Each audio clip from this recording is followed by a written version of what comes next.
High Adventure.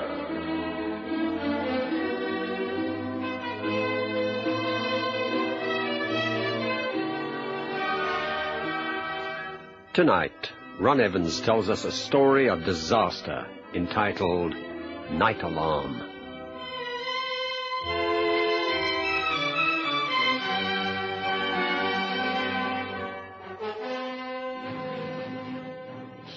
Well, I'll just have to stay behind this evening and finish.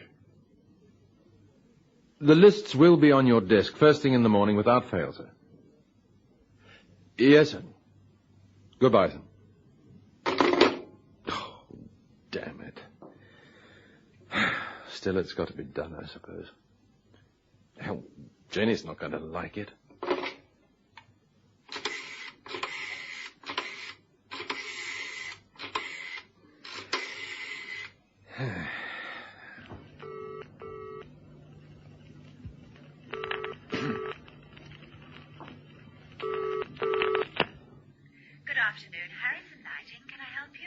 Yes, by not getting annoyed with me. Oh, it's you, Stan. Why should I be annoyed with you? Well, I'm not going to be finished until about 9 this evening. Well, as long as you're truly sorry about it, I'm not annoyed. Is something wrong? No, it's the stock taking. Yeah, old Humphreys wants it finished. There's no way out, I'm afraid. Well, it's not the end of the world, Stan. There's tomorrow night, you know. Well, it's not as easy as all that. I told you Sandy and Vera were coming down from London this weekend. Well, I arranged to meet them on the pier at 7 tonight, the same time and place that I'm supposed to be meeting you. And you want me to go and tell them you can't make it? Well, better than that. You can meet them and spend the time till I arrive at the amusement arcades. Oh, or go and watch the Pierrot show. I hear it's not as corny this year. I can think of better ways of spending my time than watching a Pierrot show. Well, maybe. But it'll be something new to Sandy and Vera. You know, the real seaside holiday atmosphere. Have you looked out of the window today, Stan? Oh, I haven't had time, love. Why, is it raining? Cats and dogs. And there's a gale to go with it. Hardly the weather for a night on Selcombe Pier. Oh, I shouldn't worry about that. You'll be under cover. Look, I'll see you at about 9. Is that all right? Okay, you're the boss.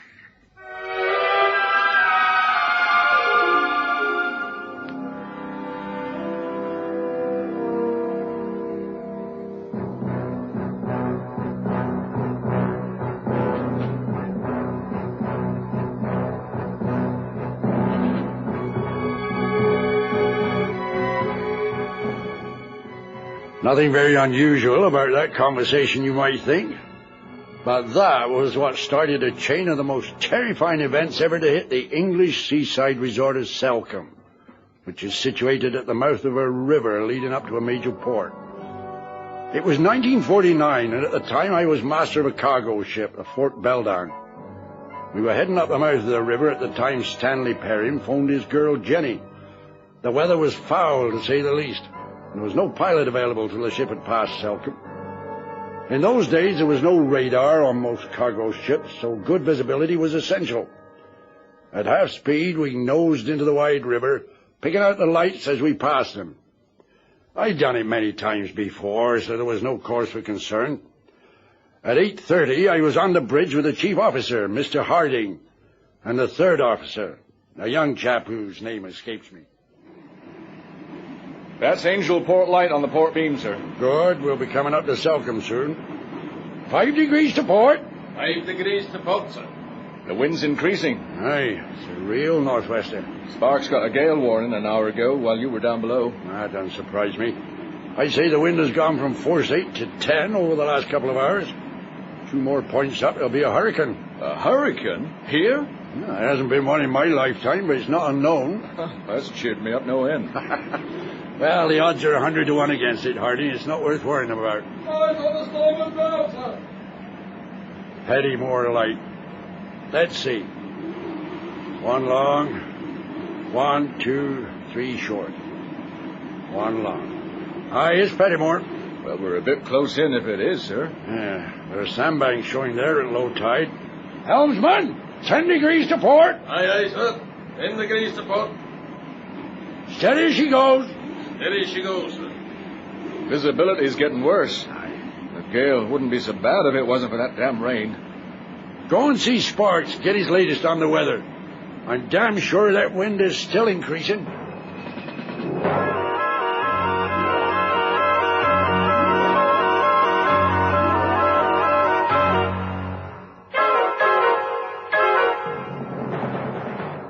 And so it was. For the first time in my life, I received a hurricane warning on the British coast, brought about by freak conditions. And once we were in the river, there was no way of turning about and heading back for the comparative safety of the bay. Meanwhile, Jenny had met up with Stan's friends on Selcombe Pier, a long wooden iron arm that stretched way out into the river. It had been built at the turn of the century, originally to serve a ferry, but since a bridge had been built in the late 30s, it had now become a place of entertainment. There was a theatre at the far end, and this was flanked by several amusement arcades and stalls. As most of the area was roofed over, the pier was in use all year round, in and out of the holiday seasons. I've won 8 free games on the pinball machines and 1 3 on that rollerball thing. If Stan takes much longer, I'll be a millionaire. It's a long time since I played a pinball machine. At a penny a time, I don't mind waiting. You'd better show Sandy how to win those free games, Jenny. Even the pennies he's losing mount up. Don't be so stingy, Vera. 3 bob's not bad for an hour's fun. There's a little pub at the back of the theatre if you'd like a drink. I bet it's the first place Stan looks. We don't drink. Oh, I see. Oh, well, back to the pinballs. Jenny? Stan, can you feel the way the pier is shaking? Yes, I've noticed that. It's the storm outside. Well, is it safe? I mean, are we going... It's been safe for the last 50 years. Don't worry, it's only the waves and the wind.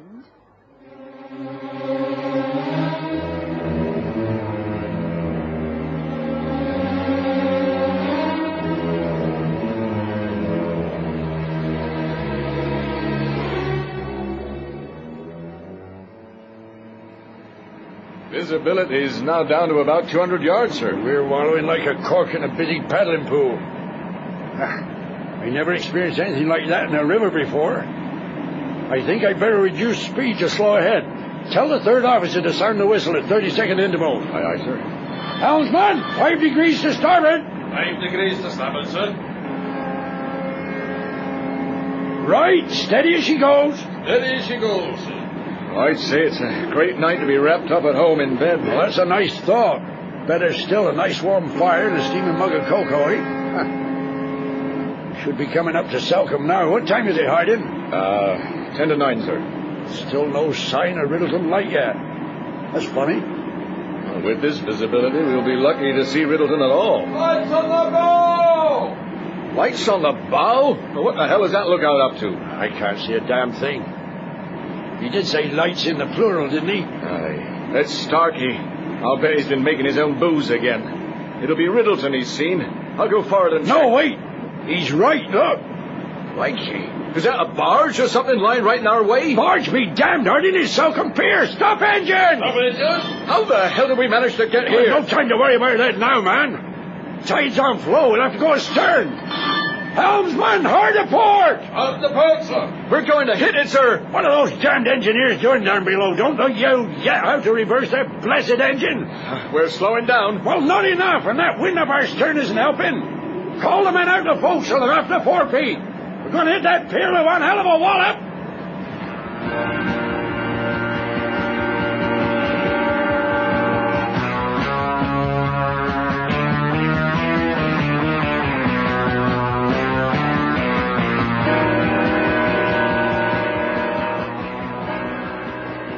There you are, Sandy. That's 4 free games in a row. Heck, Jenny, where'd you learn to do that? Well, Stan might not be the world's best lover, but he's a dab hand on these machines. He taught me. Now, why don't you have a go? Yes, all right. I hope you don't get him addicted to these silly things. He's already got a mania for flying kites on Chapley Common. Honestly, we've been married 3 years, and I'm still waiting for him to grow up. Don't take no notice of her, Jenny. She's in a narky mood. I'm not. I'll deal with her when we get back to the hotel. Now, what was it you said I had to hit first? That light at the top, the one marked 50. If you can bounce the ball off its left-hand side... Right. Oh! Good grief. Oh, Bells, what's happening? Something's hit the pier. We'd better get out of here and see. Look at the way those people are panicking. Come on, Sandy, let's go with them. Wait, Vera. Don't get excited. They're fighting to get out of the doors. Let's wait until the way's clear.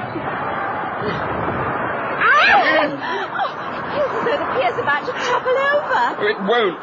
Like you said, this thing was built to last. The way it's shaking right now, it's not going to last much longer. Okay, the doors are clearing now. Let's go and see what's happening. We'd hit the pier at its narrowest point, sheared right through the superstructure, and then the keel grounded on the stone foundations and brought our forward motion to a jerky halt. The scene outside was like a nightmare. At the moment of impact, I'd seen several people stop and stare in horror as the ship bore down on them. Too late they ran, only to be hurled down into the boiling foam. Our bow had sliced through the pier's center, cutting it cleanly in half. This meant that everyone at the outer end was trapped. The engines strained to pull us back from the rock foundations, and a few moments later, with a grinding of tortured metal, we pulled free.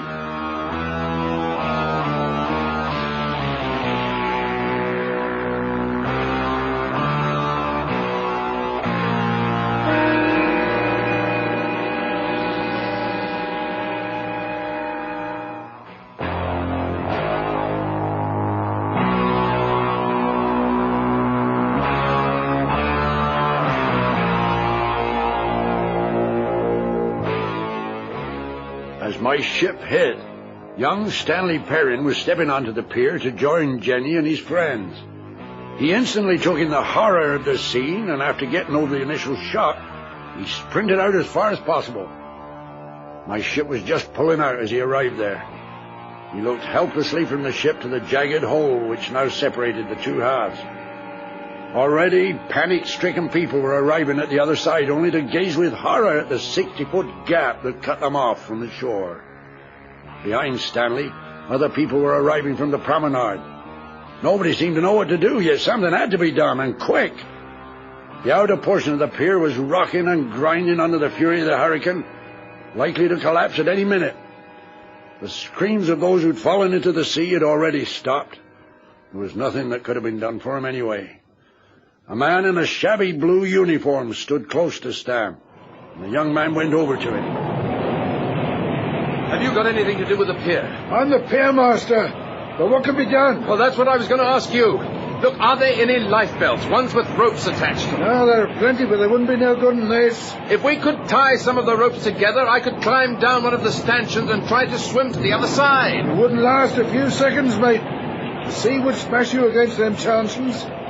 Look at it. I've never seen anything like it. I'm ready to give it a try. Can we get some of these people together and join the ropes? You must be mad, mate. The other end of the pier's going to collapse any minute. See the way it's rocking. You don't know that for certain. Now, come on. For heaven's sake, Vera, keep calm. But we're trapped, Sandy. Nothing can save us. Stop talking like that. Jenny, are you all right? I'm trying hard to keep calm, but it isn't easy. Help will come soon. See all the people on the other side? They'll have given the alarm.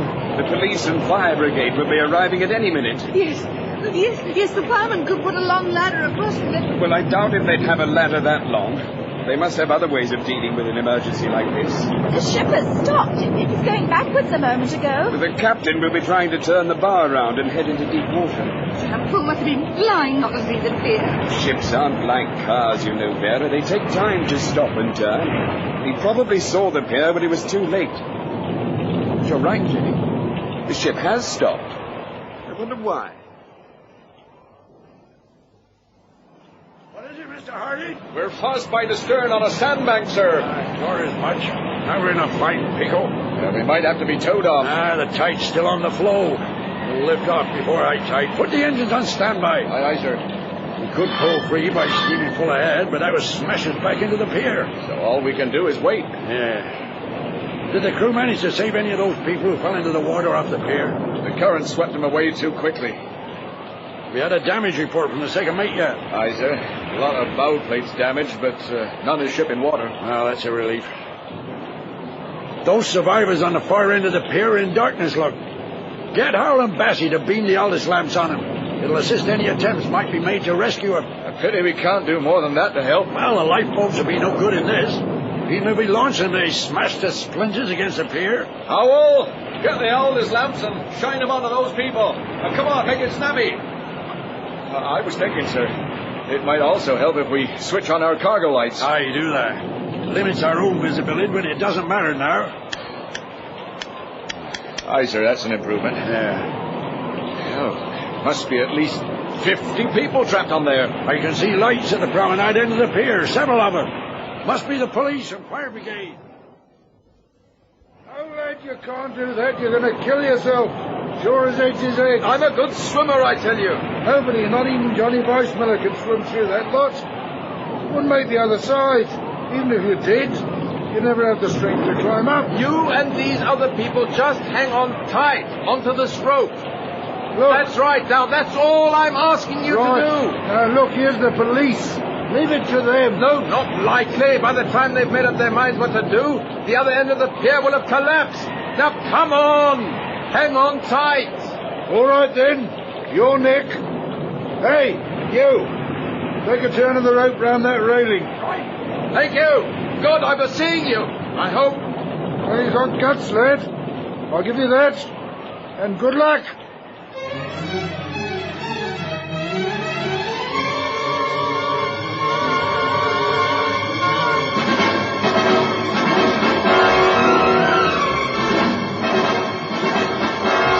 Stan Perrin climbed some 20 feet down the crisscross strut. He had to hold on with all his strength as the wind tore at him. And then he launched himself out into the swirling white water. The piermaster gazed down in an attempt to see him. The rope went slack, tightened, then went slack again. For several agonizing moments it seemed as though Stan had succumbed to the water's fury. And then the rope tightened again, pinpointing Stan's position. He was clear of the pier's stanchions. Now, with the scene illuminated by our lights, we'd seen him climbing down. Harding shook his head. I did too, I think. After all, it seemed such a futile attempt. Oh, no, sir. Will you look at that? That's a suicide if ever I saw one. Yeah. See the way all the people are looking down at him. Well, he must have a rope attached to him. With any luck, they can haul him out if he gets into difficulty. If? You mean when he gets into difficulty? I'm a good swimmer, but I'd sooner swim the Atlantic than try that lot. Ah, look, the police are there now. And there are more lights on the promenade. That'll be the fire brigade, I expect. Out on this ship, I feel so damned helpless. If only there was something I could do. I can see the rope through the glasses, sir. Where? He's made it. He's clear of the stanchions. Here, give me those. Let me see. Yeah. Yes, but what's he up to? Why? Well, he's going the wrong way, man. Yeah, I can see him clearly now. He's swimming away from the pier. Well, the poor blighter probably can't see. They should haul him back in. Perhaps the current's too strong for him. Ah, damn it, he's going against the current. He's swimming towards us. Towards us? What would he be doing? He's trying to swim to the ship, Mr. Harding, I'm sure of it. Well, why? There's no point. Get the bosun to lower the pilot ladder on the port side. Come on, man, don't stand there staring.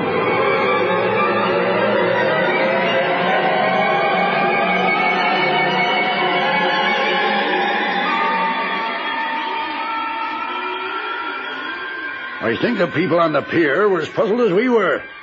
But soon there was no doubt that the young man was making for the ship. Some of the crew dropped life belts into the water and let the current carry him towards him. But it seemed an age before he came close to one. And then I saw him clutch it. Then the men started to haul him in towards the foot of the dangling pilot ladder. The bosun went down the swaying ladder and helped him up to the deck. The nearly exhausted young man was brought to me up on the bridge. I've got him, sir. Here he is. He wants to speak to you. Are you the captain? Yes, I am. Hold it. Mr. Harding, get a tot of rum for my cabin. Oh, and get one for me while you're about it, will you? Aye, Captain. Well, lad, I thought you were going to try and swim to the other end of the pier. Oh, what good would that do? It'd take hours to get all those people across to safety by rope, and there's simply no time for that. Look, the outer section's going to collapse any minute now. Could be right. You're the only person who can do anything about it. And as you were the one who rammed the pier in the first place, you have got to do it. Well, me? Now, what can I do? I only wish I could. I've had a better chance than you to look at the damage that you've done. The upper part of the pier is almost exactly the same shape as the ship. The gap in between, I mean. The other thing, your main deck is at exactly the same level. Well, don't you see what I'm getting at, Captain? Oh, I don't, lad, not quite. Well, the only hope those people who are stranded out there have is for you to gently run the ship back into the gap again. You mean ram the pier again? No, not ram it. Just sort of drift into it. I can see what you mean, but the outer half might collapse with the impact. Well, it's a chance, Captain, that's all. Collapse anyway soon. And all those people, they'd be goners. Our stern's fast on a sandbank. What? You mean you can't move this ship at all?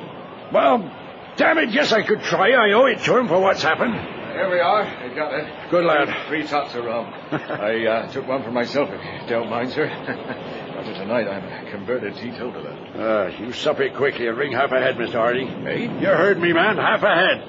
Helmsman! Swing the wheel hard from port to starboard until we clear. Aye, aye, sir. But we could hit the pier again, sir. That's exactly what we are going to do, Mr. Harding. What? We're going to plug that hole we made.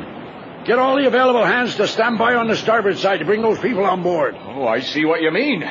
But it's a bit risky, sir. Hurry it up. Tell the chief stewards and cooks out to help as well. Aye, aye. Baker! Harris! Go down and get hold of all the ropes you can. Thanks, Captain. No, don't thank me yet, boy. We're still fast on that blasted sandbank. What the hell? I'll try full ahead. Well, lad, that was a very brave thing you did there. Not one in a million would have risked it in a sea like that. I didn't give myself time to think about it, Captain. If I had, well, I don't know. All I could think about was Jenny. Jenny? Yes, my girl. Oh. I'd arranged to meet her and 2 friends on the pier. I was on my way to join them when I saw you ram it. He's coming clear, sir. Helmsman, straighten up! Hold the bow to that gap in the pier! Aye, aye, sir. Now, we'll move slow ahead and hope the current doesn't push us too hard. Ship's owners won't be very pleased about this. Oh, blast the ship's owners. Isn't a ship worth 50 lives or more? Yes, it is, laddie, and that's why I'm doing it. Now, you can go down on deck and see if you can lend a hand. Everything's under control here. With 30 yards to go, I stopped engines, allowed the ship to drift for a minute. Then I saw she was being pushed too hard by the current, and I rang for the engines to go slow astern. It worked out exactly right. I saw the bow enter the gap very gently, followed almost immediately by a crunching sound as the keel found the submerged pier's foundations. We were wedged firmly into position. Stanley Perrin had been right. The starboard side of the bow fitted neatly against the wavering pier, but it was 2 feet lower. However, this proved to be an advantage to those who scrambled aboard. Jenny! Jenny! Oh, come on, help her, Sandy. All right, Sandy, I can manage. Jenny! Oh, Jenny, thank heavens. Oh, Dad! Oh, we can talk in a minute or two, love. All right. Let me help get these others on board. Look, you go in through that door out of the weather. Right. You go with her, Vera. Right. I'm going to help Stan. It was a miracle, but every soul who'd been stranded was taken on board. And only just in time.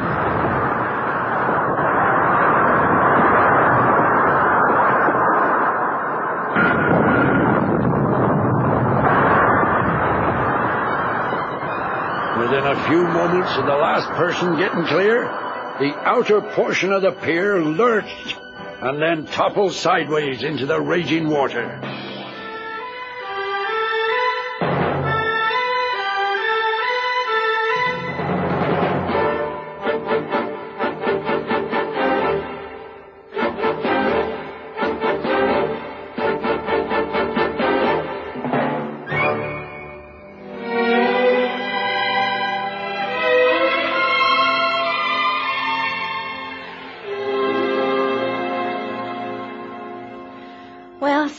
That was a heck of a night out. You just drink your cocoa and stop being sarcastic. It's 10 o'clock, so I suppose you'll criticize me for being late, too. No, I knew you'd turn up sooner or later, but not on a ship. Where's Vera? Over there. Sandy's gone to her. Ah. She's having hysterics to attract his sympathies. Oh. Not very successfully by the look of it. Well, I'll go over and see if I can help. Just you stay here, Stan Perrin. What? You've done enough helping for one night.